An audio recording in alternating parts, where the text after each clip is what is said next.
दोस्तों, मेरी आपकी सबकी कहानी में आपका स्वागत है।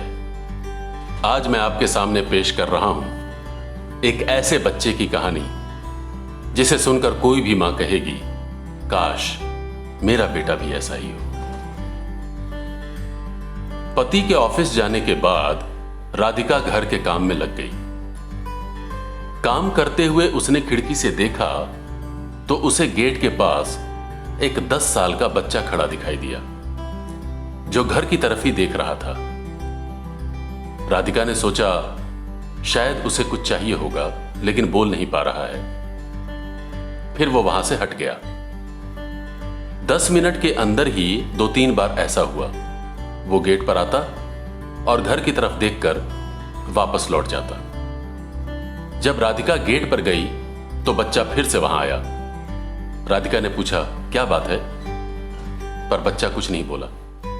इस पर राधिका ने गुस्से में पूछा कि जल्दी बताओ, नहीं तो पुलिस को बुला लूंगी। बच्चा रोनी सूरत बनाकर गिड़गिड़ाती हुई आवाज में बोला, मैडम, मैं आपके गार्डन की सफाई कर दूं? राधिका ने मना कर दिया। उसे लगा कुछ भी हो सकता है, किसी अनजान बच्चे पर कैसे भरोसा कर सकते हैं। राधिका के मुंह से नहीं सुनकर बच्चे की आंखों में आंसू आ गए। वो बोला, प्लीज मैडम, करवा लीजिए ना, मैं बहुत अच्छी तरह से आपका गार्डन साफ कर दूंगा। राधिका समझ गई कि इसे शायद पैसों की जरूरत है। कितने पैसे लोगे? पैसे नहीं चाहिए मैडम, बस खाना दे दीजिएगा। राधिका ने मन ही मन सोचा, बेचारा बहुत भूखा लग रहा है। राधिका खाना लेकर आई और बोली, लो पहले खाना खा लो, फिर काम करना। लेकिन बच्चे ने कहा, नहीं मैडम, पहले काम कर लेता हूं, फिर आप खाना दे दीजिएगा। राधिका अपने काम में लग गई। लगभग 1 घंटे बाद आवाज आई कि मैडम, एक बार देख लीजिए गार्डन अच्छे से साफ हुआ है या नहीं।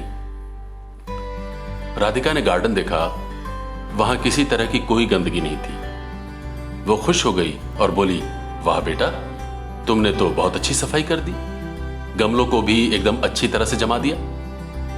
ठीक है, अब मैं तुम्हें खाना देती हूं। राधिका ने जैसे ही उसे खाना दिया तो बच्चा उसे खाने के बजाय जेब से एक प्लास्टिक की थैली निकालकर खाना उसमें डालने लगा। राधिका बोली, तुम बैठकर खाना खा लो, जरूरत होगी तो और दे दूंगी। बच्चा बोला, नहीं मैडम, मैं घर जाकर खाऊंगा।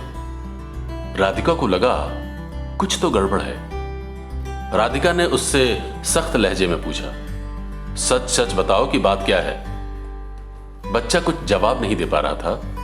तब राधिका ने कहा, मुझे सच सच बताओ कि खाना लेकर कहां जा रहे हो, वरना मैं अभी तुम्हें पुलिस के हवाले कर दूंगी। लगता है तुम अपने घर से भाग कर आए हो, जल्दी बताओ मुझे। यह सुनकर बच्चा रोने लगा और बोला, प्लीज मैडम, ऐसा मत कीजिए, पुलिस को मत बुलाइए। राधिका बोली, ठीक है, मुझे सच सच बताएगा तो छोड़ दूंगी। इस पर वो बच्चा अपने आंसू पोंछते हुए बोला, दरअसल मेरी मां घर पर है, वो बहुत ज्यादा बीमार है।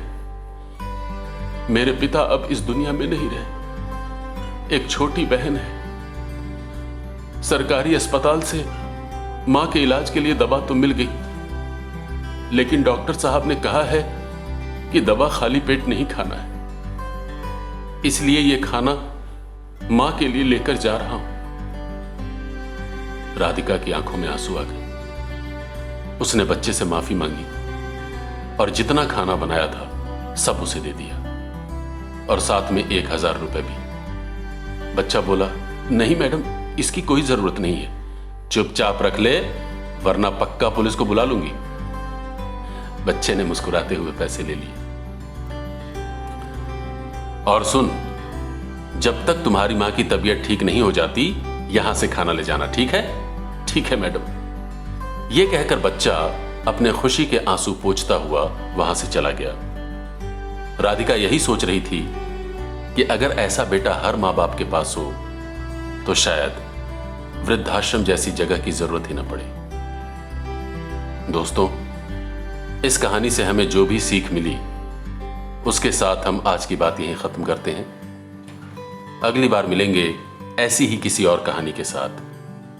अगर आपको लगे कि ये बातें आपके दोस्तों तक, आपके अपनों तक भी पहुंचनी चाहिए, तो हमारे चैनल को लाइक करें, शेयर करें और सब्सक्राइब करें। शुक्रिया।